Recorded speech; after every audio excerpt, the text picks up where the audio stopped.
అందరికీ నమస్కారం. కలియుగం కథలు ఛానల్కి స్వాగతం. ఈనాటి మన కథ పెంచిన పగ. రైల్వే ట్రాక్కు దగ్గరగా ఉన్న చిన్న వీధిలో ఒక పాత ఇల్లు ఉంది. ఆ ఇంట్లో 35 ఏళ్ల సుధ పిల్లలకు బొగ్గు పొయ్యి మీద రొట్టెలు కాలుస్తుంది. పక్కనే 2 పిల్లలు ఆడుకుంటున్నారు.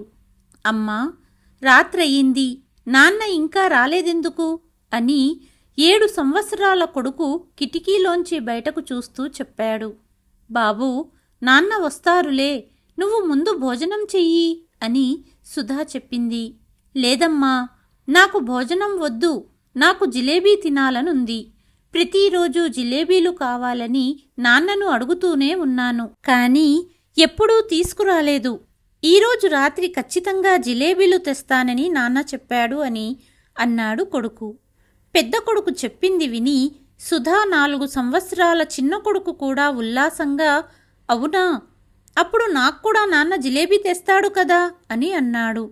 అవును, నీకు కూడా తప్పకుండా తెస్తారు అని చిరునవ్వుతో చెప్పింది సుధా. పిల్లలు తమ తండ్రి కోసం ఎంతో ఆత్రంగా ఎదురు చూస్తున్నారు.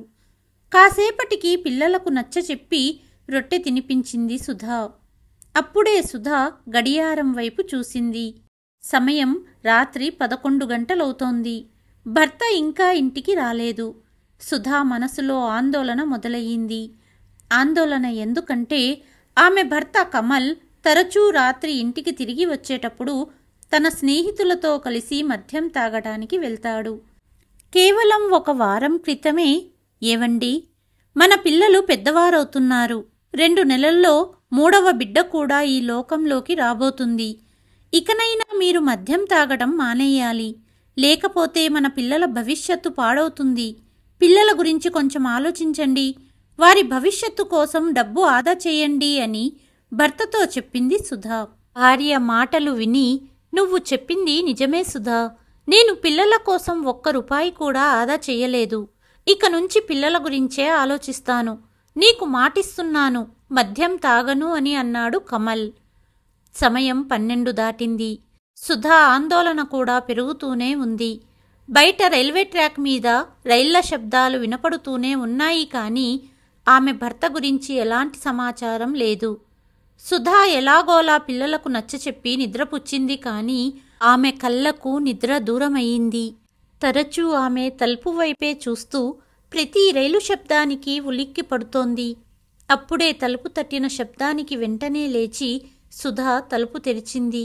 కానీ తలుపు ముందు పోలీసులను చూసి ఆమె గుండె వేగంగా కొట్టుకోవడం ప్రారంభించింది. కొద్ది సెకండ్లలోనే ఆమె మనసులో అనేక ఆలోచనలు రావడం మొదలయ్యింది. ఎలాగోలా ధైర్యం చేసి వణుకుతున్న స్వరంతో, ఏమైంది సార్ అని అడిగింది. రైల్వే స్టేషన్లో టీ అమ్మే కమల్ ఇల్లు ఇదేనా? గంభీరంగా అడిగాడు పోలీస్ కానిస్టేబుల్. వణుకుతున్న స్వరంతో, అవును సార్, ఇదే అతని ఇల్లు, నేను అతని భార్యని. ఏమైంది సార్ అని అడిగింది సుధా. భయంతో సుధా గుండె వేగంగా కొట్టుకుంటోంది. కానిస్టేబుల్ కొంతసేపు మౌనంగా ఉన్నాడు. కాసేపటికి, చూడమ్మా, నీ భర్త మరణించాడు.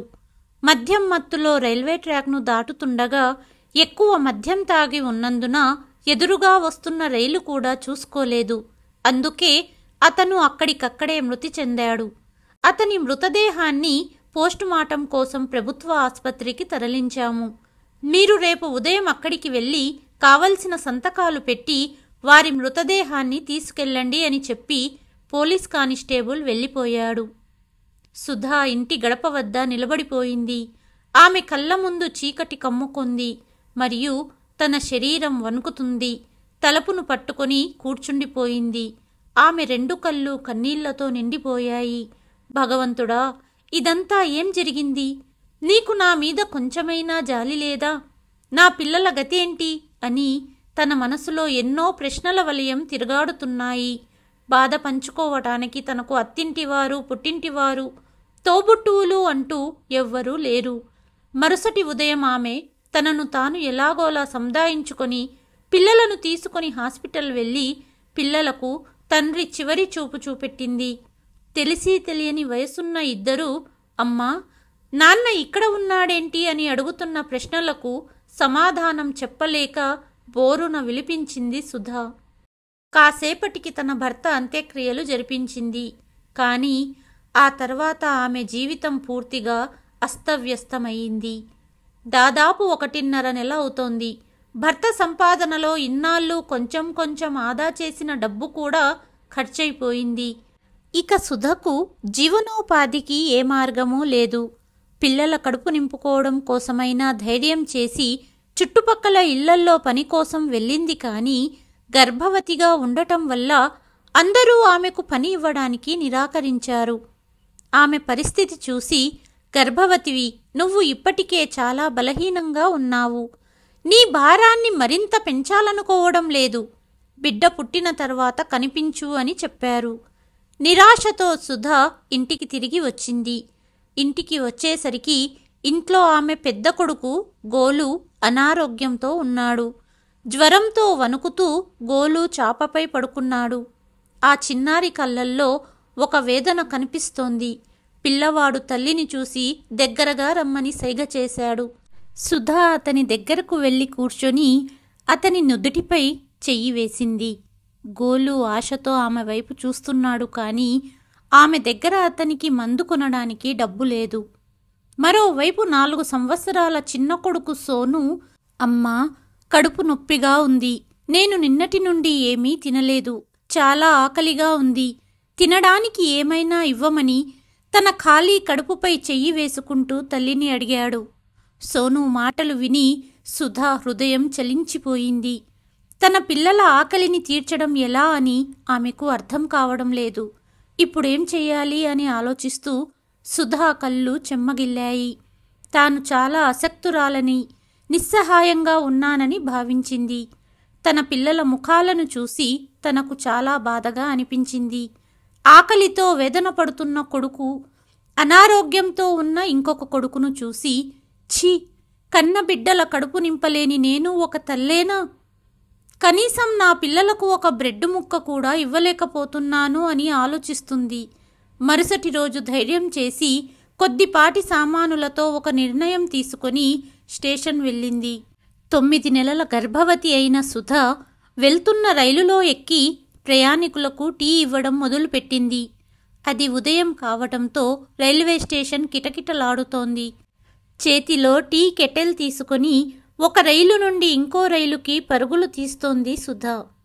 అకస్మాత్తుగా ఆమెకు తీవ్ర అస్వస్థతగా అనిపించింది. నుదిటి మీద చెమట బిందువులు కారుతున్నాయి. కాళ్ళు అస్సలు కదపలేకపోతోంది. అలాగే రైలు తలుపు దగ్గర పడిపోయింది. అక్కడ ఉన్న కొంతమంది ఆమెని చూసి సమీపంలోని ఆస్పత్రికి తీసుకెళ్లారు. కాసేపటికి జనరల్ వార్డులో పడుకున్న సుధా తన చిన్న పిల్లవాడిని చూస్తోంది. బిడ్డ బలహీనంగా ఉన్నా తెల్లగా, అందంగా ఉన్నాడు. సుధా బిడ్డను చేతుల్లోకి తీసుకుంది. చిన్న చిన్న వేళ్లను తాకింది. ఆనంద భాష్పాలతో 2 కళ్ళు నిండిపోయాయి.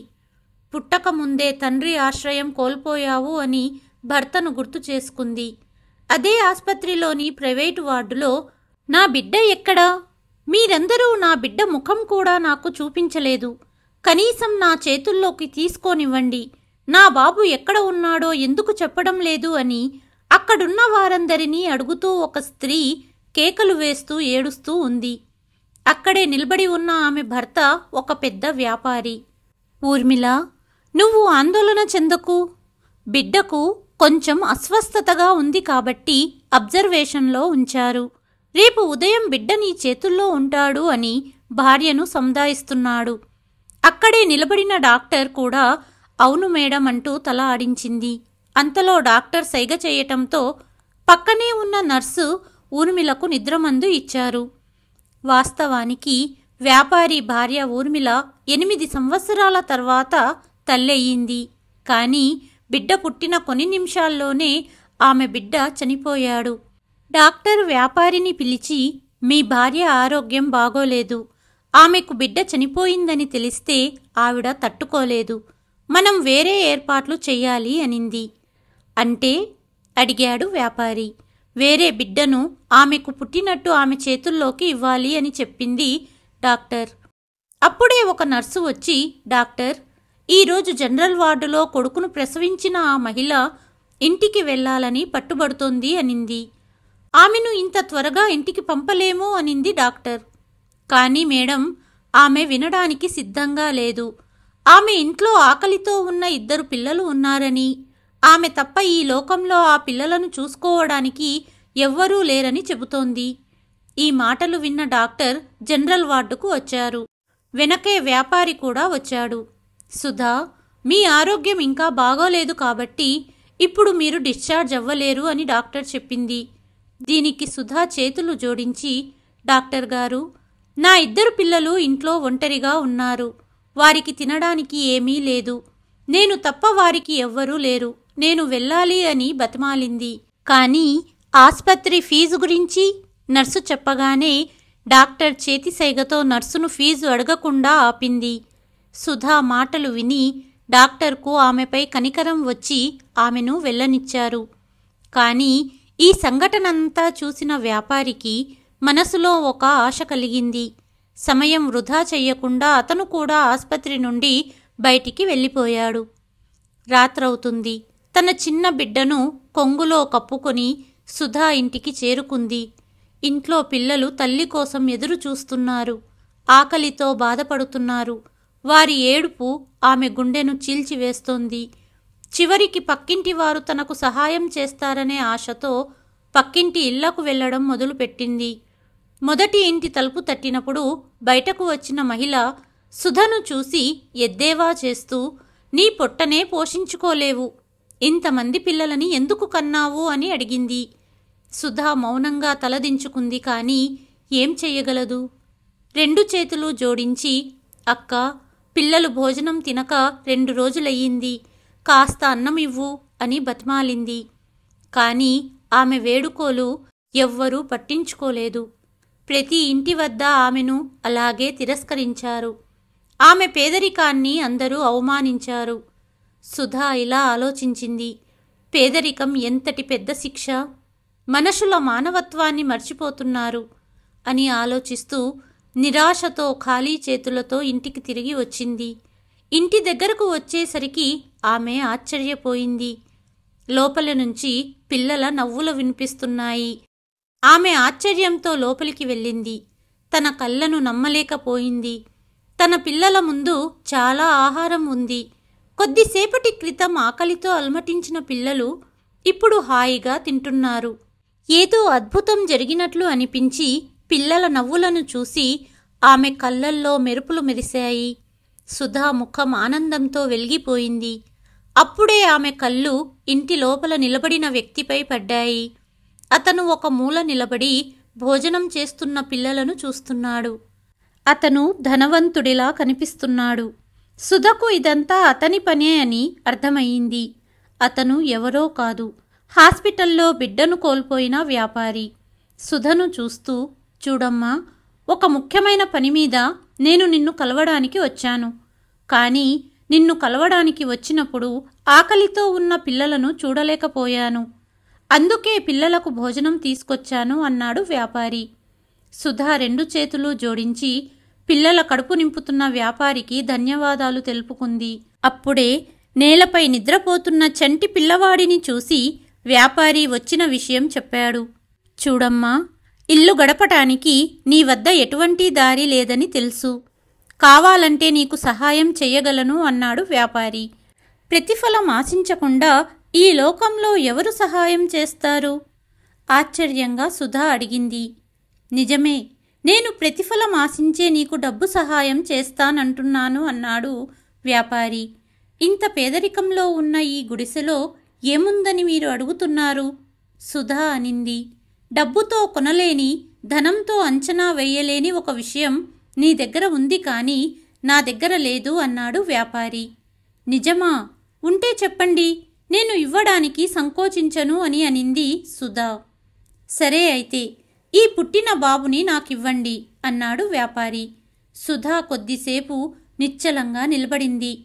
నేను మరియు నా భార్య చాలా కాలంగా సంతానం కోసం ఎదురు చూస్తున్నాం. ఇన్ని సంవత్సరాలకు ఆ ఆశ తీరింది, కానీ కొద్ది క్షణాలకే మేము బిడ్డను కోల్పోయాము. ఇప్పుడు నా భార్య అనారోగ్యంగా ఉంది. తనకు ఈ విషయం తెలిస్తే తనను కూడా నేను కోల్పోవలసి వస్తుంది. మీ బాబును నేను దత్తత తీసుకుంటాను. నేను మీకు పెద్ద మొత్తంలో డబ్బును ఇస్తాను. మీ మిగతా పిల్లల భవిష్యత్తుకు ఉపయోగపడుతుంది. మీకు నిర్ణయం తీసుకోవటం కష్టమే, అయినా మీ పిల్లల భవిష్యత్తు గురించి ఆలోచించండి అన్నాడు వ్యాపారి. సుధా మనసులో ఒక సంఘర్షణ జరుగుతోంది. మీకు అర్థం కావడం లేదు. ఒక తల్లికి అందరు పిల్లలు సమానమే. అలాంటి నేను ఈ పిల్లవాడిని నా నుండి ఎలా వేరు చేయగలను? చూడమ్మా, నువ్వు ఒప్పుకోవడం వలన నీ 3 పిల్లల భవిష్యత్తు ఆధారపడి ఉంది. ఈ పిల్లవాడిని కన్న కొడుకు కంటే ప్రాణంగా చూసుకుంటాను. బాబుని చూడాలనిపిస్తే మీరు ఎప్పుడైనా రావచ్చు అన్నాడు వ్యాపారి. చాలాసేపటి వరకు సుధా పుట్టిన బిడ్డపై మమత మరియు తక్కిన పిల్లల భవిష్యత్తు మధ్య కొట్టుమిట్టాడుతూ ఆమె ఒక నిర్ణయానికి వచ్చింది. గుండె నిబ్బరం చేసుకుని చంటి పిల్లవాడిని చివరిసారిగా ముద్దాడి వ్యాపారి చేతికిచ్చింది. వీడిని వదిలి ఉండలేను, కానీ నా మిగతా పిల్లల కోసం ఇస్తున్నాను. దయచేసి నా కొడుకుని బాగా చూసుకోండి అని చెప్పింది. వ్యాపారి జేబు నుండి 1,00,000 రూపాయలు తీసి ప్రస్తుతానికి ఇది ఉంచమ్మా అని ఇచ్చాడు. సుధకు ఆ డబ్బు తీసుకోవాలని లేదు, కానీ పరిస్థితులు అలాగే ఉన్నాయి. డబ్బు లేనిదే పూట గడవడం కష్టంగా మారింది. అందుకే డబ్బు తీసుకుంది. వ్యాపారి తన ఇంటి అడ్రస్ ఇచ్చి చంటి పిల్లవాడిని తీసుకొని అక్కడి నుండి వెళ్ళిపోయాడు. తలుపు మూసేసి చేతిలోని డబ్బును చూస్తూ, భగవంతుడా, నా తలరాతను ఇలా రాసావేంటయ్యా? కన్న కొడుకును అమ్ముకునే స్థాయికి తీసుకొచ్చావు అంటూ వెక్కి వెక్కి ఏడుస్తుంది. అటు వ్యాపారి హాస్పిటల్ వెళ్ళి భార్య చేతిలో బాబును పెట్టాడు. ఊర్మిళ చాలా ఆనందంగా ఆ బిడ్డను తన చేతుల్లోకి తీసుకుంది. కొద్ది రోజుల్లో ఊర్మిళను డిశ్చార్జ్ చేశారు.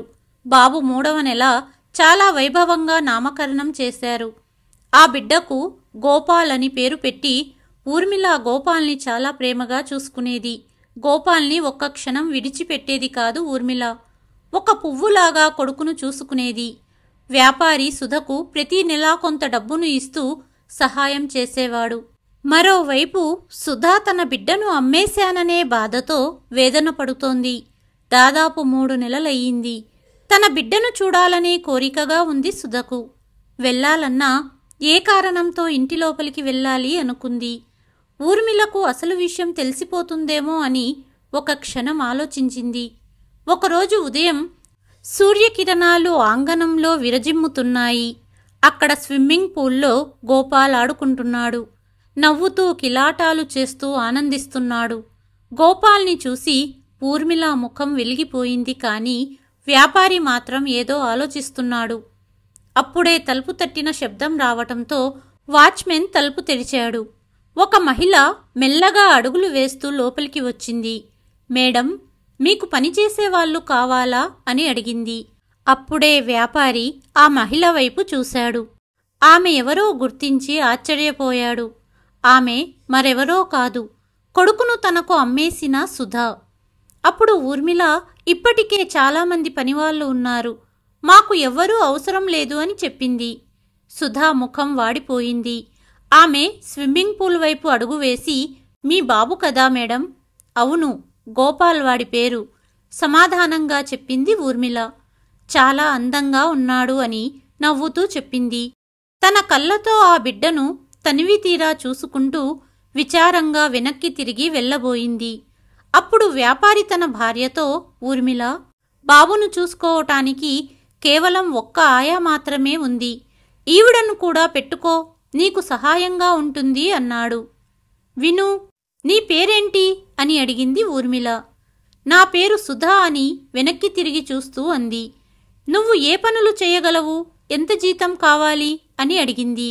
మేడం, నేను ఇంటి పనులన్నీ చెయ్యగలను, మీరు ఎంత ఇచ్చినా సరిపోతుంది అని సుధా అంది.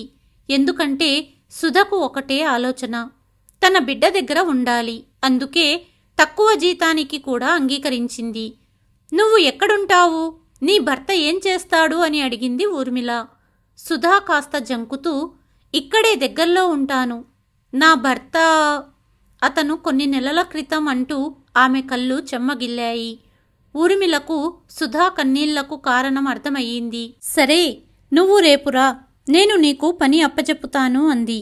సరే మేడం, నేను రేపు ఉదయం వస్తాను అని చెప్పి సుధా ఇంటి నుండి వెళ్ళిపోయింది. మరుసటి రోజు ఉదయం సుధా ఇంటి యజమాని ఊర్మిళ దగ్గరకు వెళ్ళింది. ఊర్మిళ ఒడిలో గోపాల్ ఉన్నాడు. చూడు సుధా, గోపాల్ బట్టలు ఉతకడం, బాబు వస్తువులు క్లీన్ చేయడం నువ్వు చూసుకో అని చెప్పింది ఊర్మిళ. తన బిడ్డను అంత దగ్గర్నుండి చూసి ఎంతో ఆనందంగా ఉంది సుధకు. ఇంట్లో పనిచేసేవాళ్ళు ఎంతమంది ఉన్నా ఊర్మిళ అస్తమాను చిన్నారిని కనిపెట్టుకుని ఉండేది. ఎందుకంటే పిల్లవాడికి ఏ హాని కూడా జరగకూడదని ఆమె జాగ్రత్త పడేది. సుధా ఊర్మిళకు సహాయంగా ఉండేది కానీ బాబును ఎత్తుకోనిచ్చేది కాదు ఊర్మిళ. సుధా తన కొడుకును చూసే ప్రతిసారి ఆమె గుండె నిండిపోయేది. రోజులు గడుస్తున్నాయి. ఒకరోజు ఎందుకో సుధకు ఇవాళ కొడుకును ఎత్తుకోవాలని, తన ప్రేమనంతా అతనిపై కురిపించాలని కోరికగా ఉంది. గత కొన్ని రోజులుగా ఆమె తన కొడుకును దగ్గరగా చూస్తున్నప్పటికీ అతన్ని తన చేతిలోకి తీసుకునే ధైర్యం చేయలేకపోయింది. ఎందుకంటే తను తన భర్త తప్ప గోపాల్ను ఎవరు ఎత్తుకున్నా ఊర్మిళకు నచ్చదు అనే విషయం ఇంట్లో అందరికీ తెలుసు. ఒకరోజు ఊర్మిళ స్నానం చేయడానికి వెళ్ళినప్పుడు గోపాల్ను చూసుకునే ఆయమ్మ రాలేదని కొంతసేపు గోపాల్ని చూసుకోమని సుధకు చెప్పింది ఊర్మిళ. సుధా ఎంతో ఆనందంతో గోపాల్ దగ్గరికి వెళ్ళి కూర్చుంది. గోపాల్ తన చిన్న చేతులతో సుధా చీరని పట్టుకొని నవ్వుతూ ఉన్నాడు. సుధా కళ్ళు నీళ్లతో నిండిపోయాయి. ఆమె గోపాల్ చేతులను తన చేతుల్లోకి తీసుకొని ప్రేమగా తడుముతూ ఉంది. కొడుకును ఎత్తుకుని ముద్దాడాలని కోరికగా ఉంది సుధకు. మళ్లీ తలుపు వైపు చూసి మేడం వస్తుందో లేదో అని నిర్ధారించుకుంది. ఆ తర్వాత గోపాల్ని ఎత్తుకొని తన గుండెకు హత్తుకుంది. గోపాల్ కూడా ఆమెను చూసి నవ్వాడు. ఎంత అందంగా ఉన్నావురా, ఇక నుండి నేను నిన్ను నా దగ్గరే ఉంచుకోవాలనుకుంటున్నాను. నిన్ను తీసుకుని ఇక్కడి నుండి పారిపోదామనిపిస్తుంది. ఎవ్వరూ మనల్ని వేరు చెయ్యలేని చోటుకు వెళ్దామని అంటూ ఆమె మళ్లీ కొడుకును ముద్దాడింది. అదే సమయంలో గది తలుపు దగ్గర నిలబడి ఉన్న ఊర్మిళ ఇదంతా చూసింది. ఊర్మిళ ముఖం కోపంతో ఎర్రబడింది. సుధా, ఏం చేస్తున్నావు? బాబును కిడ్నాప్ చేద్దామనుకున్నావా? నీలాంటి వాళ్లను పోలీసులకు అప్పగించాలి అని అరిచింది. ఊర్మిళ శబ్దం విని సుధా భయపడింది. వెంటనే గోపాల్ని తిరిగి బెడ్డుపై పడుకోబెట్టింది. సుధా భయపడుతూ వణుకుతున్న స్వరంతో, మేడం, నన్ను క్షమించండి. నేను కేవలం బిడ్డను ఒకసారి హత్తుకోవాలనుకున్నాను అనింది సుధా. ఇక నువ్వు ఈ ఇంట్లో పని చేయాల్సిన అవసరం లేదు. నీ డబ్బులు నీ ముఖాన కొడతాను, వెళ్ళిపో ఇక్కడి నుండి అని సుధా చెయ్యి పట్టుకుని గోపాల్ గది నుండి బయటకు తీసుకెళ్ళింది ఊర్మిళ. ఆ తర్వాత 500 రూపాయల నోట్లను ఆమె చేతిలో పెట్టి ఇంట్లో నుండి బయటికి వెళ్ళమని చెప్పింది. సుధా కళ్ళ నుండి కన్నీళ్లు ధారలుగా ప్రవహిస్తున్నాయి. గోపాల్ తన రక్తమని ఒక్కసారిగా గట్టిగా అరిచి ప్రపంచానికి చెప్పాలనుకుంది. కాని పరిస్థితులు ఆమె గొంతును అణిచివేశాయి. చివరిసారి గోపాల్ వైపు చూసి బరువైన మనసుతో ఇంటి నుండి బయటికి వెళ్ళింది. బయటకు వచ్చి చేతిలో డబ్బు చూసింది. కేవలం ఈ డబ్బు కోసమే నేను నా కొడుకును అమ్మేశాను. తల్లి మాటకే కలంకం తెచ్చాను నేను ఎంత చెడ్డ తల్లిని అని తనలో తాను అనుకొని చేతిలో డబ్బును ముక్కలు ముక్కలుగా చించి నేలపై విసిరివేసి తన ఇంటికి తిరిగి వెళ్ళింది. ఉద్యోగం నుండి తొలగించబడింది కానీ గోపాల్ను చూడాలని తహతహలాడేది. అందుకే ఊర్మిళ ఇంటికి కొంత దూరంలో పనికి చేరింది సుధా. రోజూ సాయంత్రం ఆయా బిడ్డను స్ట్రాలర్లో కూర్చోబెట్టుకుని బయటకు తీసుకువస్తారని ఆమెకు తెలుసు. అందుకే రోజూ గోపాల్ను చూసుకుని సంతోషపడేది. ఒకరోజు ఆయా సుధను చూసి లోపలికి వెళ్ళి ఊర్మిళకు విషయం చెప్పింది. అది విన్న ఊర్మిళ తన భర్తతో, నాకు మొదటి నుంచి ఆమె మీద అనుమానంగానే ఉండేది. ఆమెను ఉద్యోగం నుండి తొలగించినప్పటికీ నా బిడ్డనే ఎందుకు చూస్తుంది? అసలు ఆమె ఏమి కావాలనుకుంటుంది? ఆమెను పోలీసులకు పట్టించాలి అని కోపంగా అంది. తన భార్యకు ఈ బిడ్డ తన సొంతం కాదు అని తెలిసిపోతుందేమో అని వ్యాపారి ఒక నిర్ణయం తీసుకున్నాడు. ఒకరోజు సుధా సామాన్లు కొనడానికి వెళ్ళి తిరిగి ఇంటికి వచ్చేసరికి పెద్ద కొడుకు తల్లి వద్దకు వచ్చి, అమ్మా, అంకుల్ ఇంటికి వచ్చారని ఈ ప్యాకెట్ నీకివ్వమన్నారని చెప్పాడు. ఎవరు? అడిగింది సుధా. అతను ఒకసారి మన ఇంటికి వచ్చి మా కోసం భోజనం తెచ్చాడు కదా, అతను అన్నాడు కొడుకు. అతను ఎందుకు ఇక్కడికి వచ్చాడు? నాతో గోపాల్ విషయం ఏదైనా చెప్పాలనుకున్నాడా అని ఆలోచిస్తూ కొడుకు ఇచ్చిన ప్యాకెట్ ఓపెన్ చేసింది. ప్యాకెట్లో 100 రూపాయల నోట్ల 5 కట్టలు ఉన్నాయి. సుధా ఒక్కసారిగా షాక్ అయ్యింది. ముందు కూడా అతను డబ్బు సహాయం చేశాడు, కానీ ఇంత పెద్ద మొత్తంలో డబ్బు ఎందుకిచ్చాడు అని ఆమె మనసులో అనేక ఆలోచనలు వచ్చాయి. మరుసటి రోజు సుధా పనికి వెళ్ళింది. ఆమెతో పాటు పనిచేసే ఇంకొక ఆవిడ, సుధా, నీకు తెలుసా, బాగా డబ్బున్న ఆ వ్యాపారి తన కుటుంబంతో కలిసి నగరానికి వెళ్ళిపోయారట, ఎవరికీ తెలియనివ్వలేదట అని చెప్పింది. అది విని సుధా గుండె ఆగిపోయినంత పనయ్యింది. వ్యాపారి పెద్ద మొత్తంలో డబ్బు ఇవ్వడం వెనుక ఆలోచన అర్థం చేసుకుంది సుధా. భగవంతుడు తనకు తన కొడుకుకు ఇదే అంతమని రాశాడేమో అని ఆలోచిస్తూ ఆమె మనసులో బాధపడింది. 2 పిల్లలను బాగా వృద్ధిలోకి తీసుకురావాలనుకుంది. జీవితంలో ముందుకు సాగాలని నిర్ణయించుకుంది. ఇప్పుడు ఆమె దగ్గర వ్యాపారి ఇచ్చిన డబ్బు ఉండటంతో తన 2 పిల్లలను మంచి స్కూల్లో చేర్పించింది. తను కూడా కుట్టుపని నేర్చుకోవటం మొదలుపెట్టింది. కొన్ని రోజుల తర్వాత ఆమె సొంతంగా కుట్టు మిషన్ కొని చుట్టుపక్కల వాళ్లకు కుట్టడం మొదలుపెట్టింది. నెమ్మదిగా ఆమె వ్యాపారం పెరిగింది మరియు సుధా ఆర్థికంగా స్వయం సమృద్ధిగా మారింది. తన పిల్లల ఖర్చులను తానే భరించగలిగింది. మరోవైపు గోపాల్ని తీసుకొని నగరానికి వెళ్లి స్థిరపడిన వ్యాపారి కుటుంబం సుఖంగా జీవిస్తున్నారు. రోజులు గడుస్తూ 25 సంవత్సరాలు గడిచిపోయాయి. ఈ 25 సంవత్సరాలలో చాలా మార్పులు వచ్చాయి. ఊర్మిళ వృద్ధురాలయ్యింది మరియు 1 నెల క్రితమే వ్యాపారి ఈ లోకాన్ని విడిచి వెళ్ళిపోయాడు. ఒకప్పుడు చిన్నపిల్లవాడు గోపాల్ ఇప్పుడు 25 సంవత్సరాల యువకుడయ్యాడు. తన తండ్రి బిజినెస్ చూసుకుంటున్నాడు. అంతేకాకుండా అవసరమైన వారికి సహాయం చేయడంలో కూడా తండ్రిలాగే వెనుకాడేవాడు కాదు. ఈ ఉద్దేశంతోనే అతను ఒక ఎన్జీఓని కూడా నడుపుతున్నాడు. ఈరోజు గోపాల్ ఆఫీసు నుండి ఇంటికి రావడంలో ఆలస్యమయ్యింది. చాలాసేపు కొడుకు కోసం ఎదురుచూసిన ఊర్మిళ తన భర్త అల్మారా తెరిచి చూసింది.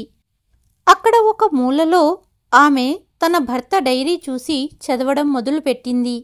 పేజీలు తిప్పుతూ చదువుతున్నప్పుడు ఆమె కళ్ళు డైరీలో ఉన్న ఒక కాగితంపై పడ్డాయి. దానిపై ఈ లేఖ నా భార్యకు అని రాసి ఉంది. ఊర్మిళ ఆ పేజీని చదవటం మొదలుపెట్టింది. ఊర్మిళ, నేను కొంతకాలంగా అనారోగ్యంగా ఉన్నాను. భగవంతుడి నుండి ఎప్పుడు పిలుపు వస్తుందో తెలియదు, కానీ వెళ్లే ముందు నా మనసులోని బరువు తగ్గించుకోవాలనుకుంటున్నాను. చాలా కాలంగా నా మనసులో దాచుకున్న ఒక రహస్యాన్ని నీతో పంచుకోవాలనుకుంటున్నాను. అదేంటంటే గోపాల్ మన కొడుకు కాదు అని చదివినప్పుడు ఊర్మిళ చేతులు వణుకుతున్నాయి. కొంచెం సేపు ఆగి మళ్లీ చదవడం మొదలుపెట్టింది. గోపాల్ తల్లి ఎవరో కాదు, సుధానే. అవును, మన ఇంట్లో పనిచేసిన సుధా. తన కొడుకు గోపాల్ని చూడాలనే కోరికతో మన ఇంట్లో పనికి చేరింది. నువ్వు 25 సంవత్సరాల క్రితం బిడ్డకు జన్మనిచ్చినప్పుడు అంటూ ఆ తర్వాత వ్యాపారి గోపాల్ని సుధా నుండి ఎలా తీసుకొచ్చాడో అన్ని వివరాలు రాశాడు. బదులుగా డబ్బు సహాయం చేసిన విషయం కూడా రాశాడు. కానీ నేను ఒక తల్లిని ఆమె కొడుకు నుండి వేరు చేశాను అని నా మనసులో ఎల్లప్పుడూ అపరాధ భావన ఉంది. ఇన్ని రోజులు నీకు నిజం చెప్పనందుకు క్షమించు అని రాశాడు. ఓ భగవంతుడా, నేను ఎంత పెద్ద పాపం చేశాను, ఒక తల్లికి ఇంత బాధ కలిగించాను అని అంటూ ఊర్మిళ కన్నీరు మున్నీరుగా ఏడుస్తుంది. అమ్మా, నువ్వెక్కడున్నావా, నిద్రపోయావనుకున్నాను అంటూ దగ్గరగా వచ్చి తల్లిని చూసి ఎందుకు ఏడుస్తున్నావమ్మా అని గోపాల్ అన్నాడు. అప్పుడు ఊర్మిళ త్వరగా డైరీని అల్మారాలో పెట్టి అల్మారా మూసివేసింది. కానీ గోపాల్ తల్లి డైరీ పెడుతున్నది చూశాడు. ఏమీ లేదు, నాన్న గుర్తుకు వచ్చారు అని ఊర్మిళ చెప్పి, గోపాల్, ఎందుకు ఇంత లేటుగా వచ్చావు అని అడిగింది. అమ్మా, ఇంటికి వస్తున్నప్పుడు దారిలో ఒక యాక్సిడెంట్ అయ్యింది. డ్రైవర్ కారు దిగి చూసినప్పుడు కారును ఢీకొట్టి ఎవరో కింద పడిపోయారు. నా టీంని పిలిచి వెంటనే ఆస్పత్రికి తీసుకెళ్లాను. ఇవన్నీ చేసి వచ్చేలోపు చాలా సమయం పట్టింది అన్నాడు గోపాల్.